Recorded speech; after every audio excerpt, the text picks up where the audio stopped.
Welcome to Argus Global LPG Conversations. My name is David Appleton. I'm Vice President for Business Development at Argus, covering LPG. And I'm here today with Amy Strahan. She is our editor for the Argus NGL Americas report. And we're going to discuss the recent trends and outlook in the US. Good afternoon, Amy.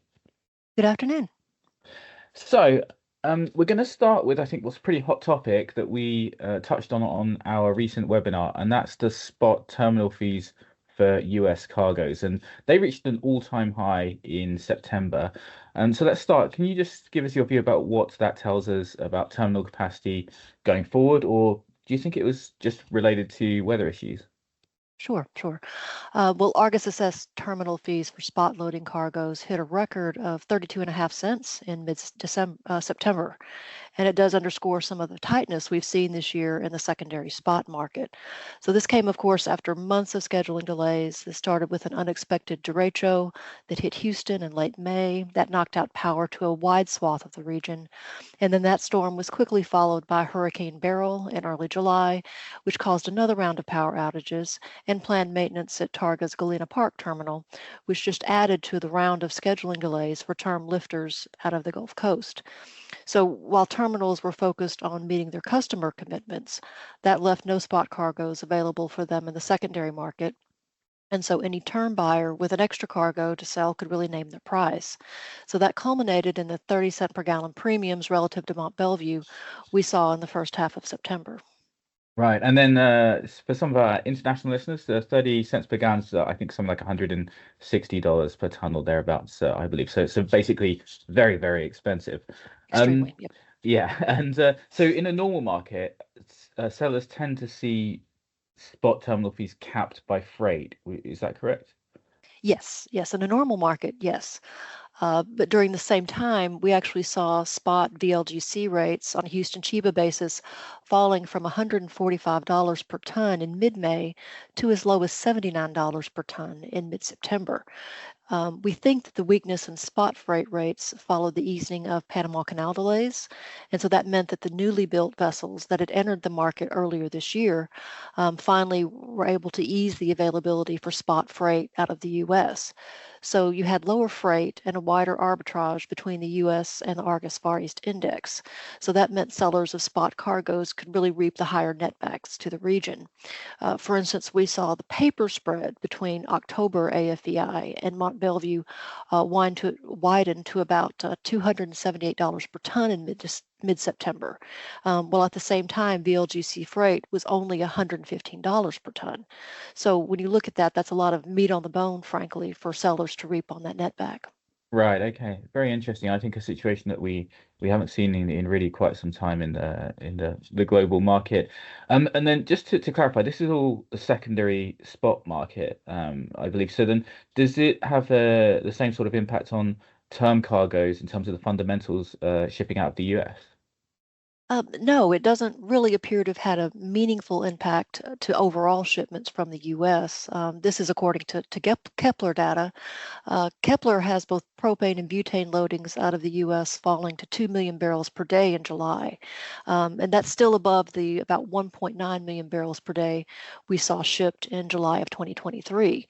Moving forward to September, U.S. LPG exports, according to Kepler, rose to about 2.2 million barrels per day, which is still higher than we saw last September, which was just at 2.1 million barrels per day. So we did see higher prices in the spot export market, but it shouldn't have caused any meaningful impact to overall trade flows out of the U.S., even when we had fundamental drivers like loading delays and maintenance. Right. And you mentioned maintenance. The Nederland terminal recently saw some work. Is that right? Right. Yes. It's still ongoing, actually. Energy Transfer recently confirmed some planned maintenance at Nederland to tie in equipment related to its 250,000 barrel per day expansion there. But butane and ethane exports out of Nederland resumed very shortly, just basically in the second week of October. Although we are hearing from market participants, there's some propane compressor work that remains ongoing. Okay, and just to clarify for our listeners, we are recording this at the end of the second week, so on the 11th of October. So by the time you listen to it, this situation may have changed. Obviously, read the Argus reports to find out if there's any change to that situation. Um, Amy, have there been any impacts on prices because of this? Yes, there was impact to inland prices at Mont Belvieu, Texas, especially at the end of September, that we think was associated with all of this tie-in work. Energy Transfer, of course, operates the LST storage cavern. Some call it LDH, which is an older term. But that LST storage cavern in Mont Belvieu saw in-well propane prices drop to 50 and 1/8 cents per gallon, which for our international subscribers is about $261 per ton at the end of September. And that was a multi-year low at that location. Of course, LST propane rebounded immediately when the calendar month rolled over to October because we are in a contango market. Enterprise and well propane at Bellevue was less affected. But in any case, even though you saw the steep declines at Bellevue, the premiums versus Bellevue and terminaling fees for propane cargoes still remained well above 20 cents per gallon. You mentioned October. I think I just said we were recording this on the 11th of September, and if I did, I am incorrect. I meant to say October, although I might have said October, so I think apologies you if I said got it. October, I but did. yeah. Okay, right. So for a second there, I thought I got my months mixed up. We can carry on. Let's backtrack a little bit. We saw a pretty tight market for spot cargoes for all of the third quarter. Is that something that's going to persist into next year, do you think? Is this the new norm? Well, I mentioned the tie-in work for Energy Transfer's Nederland expansion, and Enterprise, of course, is also in the midst of a build-out of new capacity at its Houston export terminal. And so all of this work is going to be completed by 2026. Now, I'm not a forecaster, but in previous years, whenever we saw spot terminaling fees going well and above beyond the term rates that we see for contracted liftings, that has actually evaporated when the new capacity and dock space comes online. I believe the last major build out we saw was back in 2016. So we're kind of really overdue in a sense for added capacity to meet international demand and growing production out of the Permian Basin. I see. And then you note that the work is currently underway, but also that the completion of those projects is 2026. In the really short term, going into this winter, what does it mean for the outlook for US exports? Well, it looks like right now in mid-October, much of the November loading schedule is already set. We've seen a lot of spot freight fixtures for late November recently that really bolstered spot VLGC rates. And those cargoes, of course, will be delivered into Asia in late December and early January. So the big gulp in winter export demand is likely mostly behind us, at least as far as the US market is concerned. Right. And then yeah, when we think about the US market and the other side of the coin here with the domestic market, what are your thoughts on this winter? Well, U.S. propane stocks haven't really built up at quite the pace we'd expected this month, but even so, we're still about 9% over the 5-year average, according to the EIA. So it's just important to point out that the U.S. relies mostly on natural gas, not propane, for winter residential heating. But we are currently in the middle of a La Nina pattern that's cooling the water over the Pacific Ocean. This is expected to persist through the winter, at least according to the U.S. National Weather Service. La Nina years often result in colder weather across the northern half of the United States and Canada and a little bit more precipitation. So we could see more propane demand, especially sort of in the mid-continent United States than we saw last winter. Last winter, of course, was very mild, but it's unlikely that this is going to translate into any major shift in pricing at Bellevue, which of course tends to move in tandem with delivered market in Asia, particularly AFEI. Hmm. Um, Most recently, I think it was earlier this week, the EIA actually forecast a 6% increase in domestic propane consumption for heating this winter versus last. That's, of course, mostly coming from the U.S. mid-continent. But at the same time, EIA is also expecting, on average, a 5% decline in U.S. residential propane prices this winter versus last year. Looking a little bit north to Canada, we only have the propane inventory data there as of the start of September.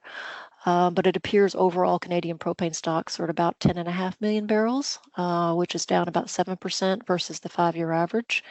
That, of course, is due in part to all the strong export demand we see on the Pacific coast there out of British Columbia. But at least in terms of spot pricing, Edmonton propane is still really deeply discounted relative to the U.S. mid-continent, which of course is priced at Conway, Kansas. So it doesn't appear that there's any critical shortfall there, even with more exports. Very interesting. Thanks, Dave, for that excellent overview of the situation domestically. I am based in London. Here in Europe, we are seeing quite unusually a backwardated forward curve going into winter. I think that's possibly based on the fact that there's been a lot of prompt demand, but I think one could make an argument that prices will be higher when we get to those months. What is the Yeah. situation for propane pricing on the forward curve over there? Right.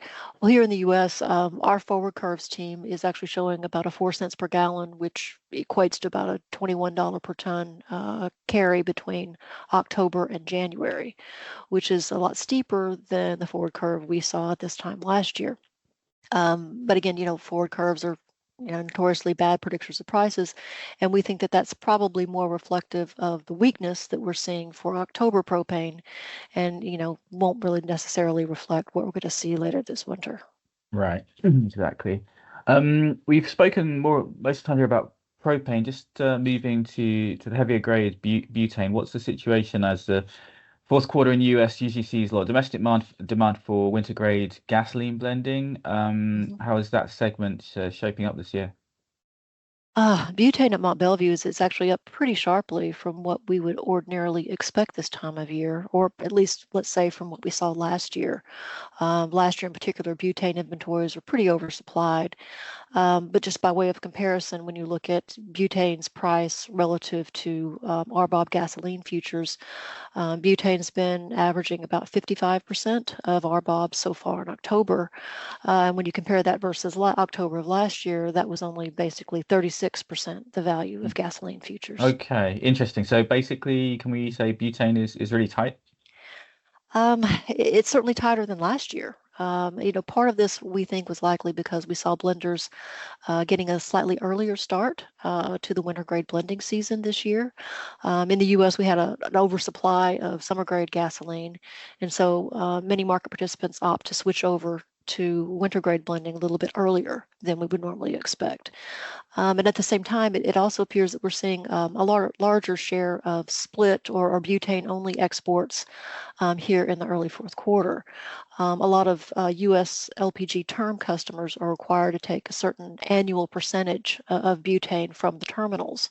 And so far, it appears that many of them have waited closer to the end of the year to go ahead and take their allotted butane, which is helping whittle away stocks at Belvieu in the past couple of months. Great. Okay, thanks. I mean, I think we'll wrap up there. That's a really insightful overview of the situation in the US.